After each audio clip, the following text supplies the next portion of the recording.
నిధుల నుంచి ఆ కాలనీలో ₹1 కోటి నిధులు ఇచ్చి ఆ రోజు మనం ఆ పనులు చేయడానికి ఆదేశాలు ఇచ్చినాం.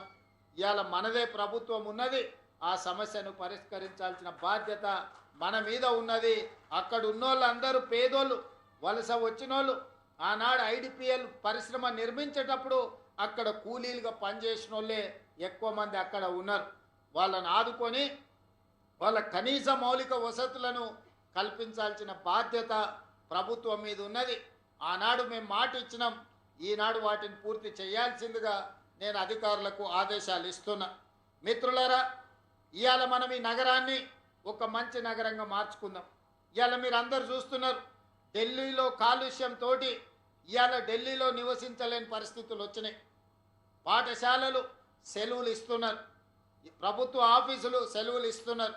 ఇవాళ పార్లమెంటు కూడా సెలవులు ఇచ్చే పరిస్థితి ఢిల్లీలో వచ్చింది.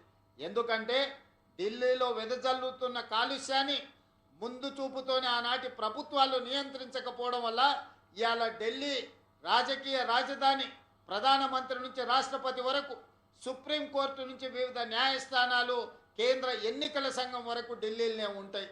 కానీ అక్కడున్న కాలుష్యాన్ని నియంత్రించలేకపోయారు. ఆ నగరాన్ని బాగుపరచడానికి ఇవాళ వాళ్లకు అవకాశం లేకుండా పోయింది. అదేవిధంగా ముంబైలో ఒక్క వాన వచ్చిందనంటే ముంబైలో ఇంట్లల్లో నుంచి బయటకు వెళ్ళలేని పరిస్థితి. ఇవాళ బెంగళూరులో మనం ఎయిర్పోర్ట్కి పోవాలని ఇంట్లో నుంచి బయలుదేరితే ఎన్ని గంటలకు చేరుకుంటామో కూడా తెలియలేని పరిస్థితి. చెన్నైలో కూడా వాన వస్తే అపార్ట్మెంట్లకే నీళ్ళు వస్తున్నాయి, ఇళ్ళకి కాదు. ఇవాళ పెద్ద నగరాలన్నీ కూడా ఏదో ఒక సమస్యతో బాధపడుతున్నాయి, ఏదో ఒక ఆక్రమణతోని ఈరోజు ఆ నగరాల యొక్క ప్రతిష్ట దెబ్బతింటున్నది. ఒక్క మన నగరమే అత్యంత సురక్షితమైన నగరం. మరి ఈ నగరంలో ఆక్రమణలు కానీ, కాలుష్యాన్ని కానీ, మూసీ నది పునరుద్ధరణ కానీ మనం చేసుకోవాల్సిన అవసరం ఉన్నది. ఇవాళ మూసీ నదిని పునరుద్ధరించుకోకపోతే భవిష్యత్ తరాలు మనల్ని మన్నించవు. ఇవాళ అహ్మదాబాదులో సబర్మతి రివర్ ఫ్రంట్ కట్టుకున్నారు, ఢిల్లీలో యమునా నది రివర్ ఫ్రంట్ కట్టుకుంటున్నారు, ఉత్తరప్రదేశ్లో గంగా నది రివర్ ఫ్రంట్ కట్టుకున్నారు. వాళ్ళందరూ వాళ్ళ రాష్ట్రాలు అభివృద్ధి చేసుకొని దేశంలోనే గొప్ప రివర్ ఫ్రంట్ ఎకానమీని చేసినామంటారు. మరి మనం ఎందుకు మూసీ నది రివర్ ఫ్రంట్ కట్టుకోకూడదు? మూసీ రివర్ ఫ్రంట్ చేసేటప్పుడు పేదవాళ్ళకి ఎవరికైనా ఇబ్బంది వస్తే తప్పకుండా వాళ్ళకు న్యాయం చేద్దాం, వాళ్ళకి నష్టపరిహారం ఇద్దాం. వాళ్ళ ఒకవేళ ఇల్లు కోల్పోతే నివసించడానికి అవసరమైన ఇళ్ళ కోసం ఏం చేయాలనో మనం ఆలోచన చేద్దాం తప్ప మూసీ నది ప్రక్షాళన చేయొద్దని ఎవరన్నా అంటే అది నగరానికి మనం చేస్తున్న అన్యాయంగా మారుతుంది. అందుకే మిత్రులారా, ఇవాళ నా సూచన ఒక్కటే, ఈ వేదిక మీద నుంచి ఈ మహానగరంలో core urban reason outer ring road లోపల ఈరోజు 3 కమిషనరేట్లు వచ్చినాయి. హైదరాబాద్ కమిషనరేట్, సైబరాబాద్ కమిషనరేట్, మల్కాజ్గిరి కమిషనరేట్లు వచ్చినాయి. 1,34,00,000 జనాభా ఉన్నది.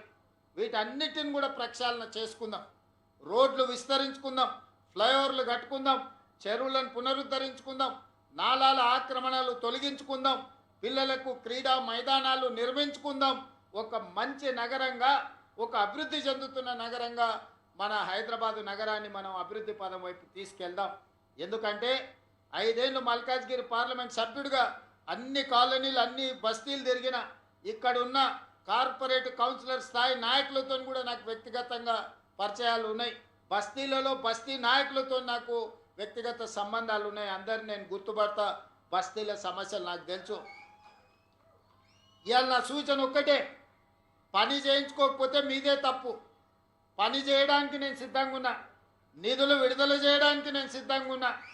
మీకు మంచిగా యాక్టివ్గా పనిచేసే కమిషనర్లను మీకు ఇచ్చిన, మీ సమస్యల్ని వినే అధికారులను మీ దగ్గరికి పంపించిన, జోనల్ కమిషనర్లు కానీ, మున్సిపల్ కమిషనర్ కానీ, పోలీస్ కమిషనర్ని కానీ, డీసీపీలను కానీ ప్రజలతో కలిసిపోయి ప్రజల సమస్యల్ని విని ఈ ప్రాంతాన్ని అభివృద్ధి పదం వైపు నడిపించే మంచి అధికారులను మీకు ఇచ్చిన. మీరు సమన్వయం చేసుకోండి, మీరు అనుమతులు తెచ్చుకోండి, అభివృద్ధిని అడ్డుకోకండి. ఎవరికైనా ఏదన్నా ఇబ్బంది ఉంటే నా దృష్టికి తీసుకురండి. వీళ్ళకి నష్టం జరిగింది, ఈ నష్ట పరిహారాన్ని ఏదో విధంగా ప్రభుత్వం నుంచి అందే విధంగా. ఇవాళ స్థలం ఎవరిదైనా నిజంగా పట్టా ఉండి యజమాన్యపు హక్కులు ఉంటే వాళ్ళకి టీడీఆర్ ఇద్దాం. వాళ్ళని ఏ విధంగా ఆదుకుందామో చెప్పండి. వాళ్ళకి నష్టపోయిన వాళ్ళని బాధ పెట్టాలనేది మన ఉద్దేశం కాదు. ఎవరికైనా నష్టం జరిగితే నష్టాన్ని పూడ్చే పని చేద్దాం, కానీ అభివృద్ధిని మాత్రం అడ్డుకోకండి.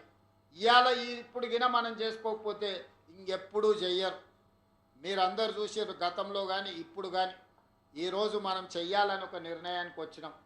దయచేసి సహకరించండి, రోడ్ల విస్తరణకు కూడా సహకరించండి. రోడ్డు వైడనింగ్లో ఎవరు ఆస్తి పోయినా వాళ్ళకి నష్టపరిహారం ఇద్దాం. ఫ్లైఓవర్లో ఫాస్ట్గా కట్టుకుందాం. 5 ఏళ్ళు 10 ఏళ్ళు ఫ్లైఓవర్లు కట్టకుంటుంటే తీవ్రమైన ఇబ్బందులు, యాక్సిడెంట్లలో చాలామంది చచ్చిపోతున్నారు. ఇవాళ చెరువులు కానీ, నాలాలు కానీ, రోడ్లు కానీ, ఫ్లైఓవర్లు కానీ బ్రహ్మాండంగా మీ ప్రాంతాన్ని అభివృద్ధి చేసుకోండి. ఏదున్నా నా దృష్టికి తీసుకురండి. అప్పో సప్పో తల తాకట్టు పెట్టైనా నిధులు తెచ్చిచ్చే బాధ్యత నాది ఈ ప్రాంతానికి. ఎందుకంటే మీరందరు కష్టకాలంలో నేను ఇక్కడికి వచ్చినప్పుడు నన్ను ఎంపీగా గెలిపించి ఢిల్లీకి పంపించారు. నాకు ఆ కృతజ్ఞత ఎప్పటికి ఉంటుంది. కష్టంలో ఉన్నప్పుడు నన్ను నిలబెట్టిండ్రు. రాజకీయంగా నేను ఇబ్బందిని ఎదుర్కొంటున్నప్పుడు నన్ను మీరందరూ అండగా నిలబడి నన్ను నిలబెట్టిండ్రు. నన్ను నిలబెట్టిన మీకు సేవ చేసే అవకాశం ఈరోజు నాకు దక్కింది. కాబట్టి ఈ ప్రాంతానికి రాజకీయాలకు అతీతంగా నేను అభివృద్ధి కార్యక్రమాలు చేస్తా. మంచి అధికారులను నియమించిన, బాగా పని చేయించుకోండి. ఏం కావాలన్నా నన్ను అడగండి, మంజూరుని చేయడానికి నేను సిద్ధంగా ఉన్నా. ఏదైనా మీరు పనులు చేయించుకోవడానికి నా దగ్గర రండి. నా సూచన ఒక్కటే, ఇంత మంచి కార్యక్రమం ఈరోజు మా అక్కలు, మా చెల్లెళ్ళు అందరూ ఉన్నారు, మా పెద్దమ్మలు ఉన్నారు. ఇంట్లో అప్పుడప్పుడు కోడలతో పంచాయతీ అయితే ఇట్లా మనవని తీసుకొని వచ్చి ఇట్లా తిరిగిపోతే ప్రశాంతంగా ఉంటుంది. పిల్లలు కూడా చిన్నపిల్లల్ని తీసుకొని వచ్చి ఆడించుకుంటే వాళ్ళకు కూడా ఆడిపించుకుంటే ఒక మంచి వాతావరణం. ఇంటి పక్కల వాళ్ళతో మాట్లాడాలంటే కూడా కష్టం. 4 పెద్ద మనుషులు వచ్చి ఇట్లా బెంచ్ల మీద కూర్చొని జర సాధక బాధకాలు మాట్లాడుకుంటే మనసు అల్కగా అవుతుంది. చిన్న కొడుకు సరిగ్గా పట్టించుకోకపోయినా, కోడలమ్మ ఎప్పుడైనా కోపం అయినా, టిఫినో ఛాయో అడిగితే ఇవ్వకపోయినా ఇట్లా నడుచుకుంటూ వస్తే ఆడ ఛాయ్ తాగొచ్చు, ఆడ కూరగాయలు కొనుక్కోవచ్చు, ఇట్లా ఒక రౌండ్ తిరిగిపోతే ఆరోగ్యం కూడా మంచిగా ఉంటుంది, వాతావరణం బాగుంటుంది. ఒక్క వాన వస్తే నల్లజెరువు మొత్తం నీళ్లు నిండి అద్భుతంగా కనిపిస్తుంది. మీరు ట్యాంక్ బండ్ పోయి చూడాల్సిన పని లేదు. ట్యాంక్ బండ్ వల్లే మీ దగ్గరకు వచ్చి చూసినంత గొప్పగా ఈరోజు నల్లజెరువు అభివృద్ధి అయింది. భవిష్యత్తులో ఫాక్ సాగర్ కానీ ఇవన్నీ మనం అభివృద్ధి చేసుకుందాం. అందుకే మిత్రులారా, కొంచెం ఆలస్యమైంది నాకు ఇతర కార్యక్రమాలతోటి. ఏది ఏమైనా మీ సహకారం ఉంటే ఈ నగరాన్ని అభివృద్ధి పదం వైపు నడిపిద్దాము. ఈ నగరం ఒక మంచి నగరం, ఈ ప్రాంతాన్ని అభివృద్ధి చేద్దాం. అదేవిధంగా కుత్బుల్లాపూర్ నియోజకవర్గానికి సంబంధించినవి కూడా పూన శ్రీశైలం గౌడ్ గారు ఇక్కడ ఉన్నారు. ఆ ప్రాంతంలో ఉండే చెరువుల విషయంలో కానీ, పార్కుల అభివృద్ధి విషయంలో కానీ వారిని కూడా ఏమైనా సూచనలు ఉంటే మీ తెలియజేయమని తెలియజేస్తూ, హనుమంత్ రెడ్డిని అందరినీ సమన్వయం చేసుకొని మీరందరూ ప్రణాళికలు సిద్ధం చేసుకోండి. అభివృద్ధి కార్యక్రమానికి సంపూర్ణంగా సహకరిస్తానని తెలియజేస్తూ మీ అందరి దగ్గర సెలవు తీసుకుంటున్నా. ధన్యవాదాలు మిత్రులారా.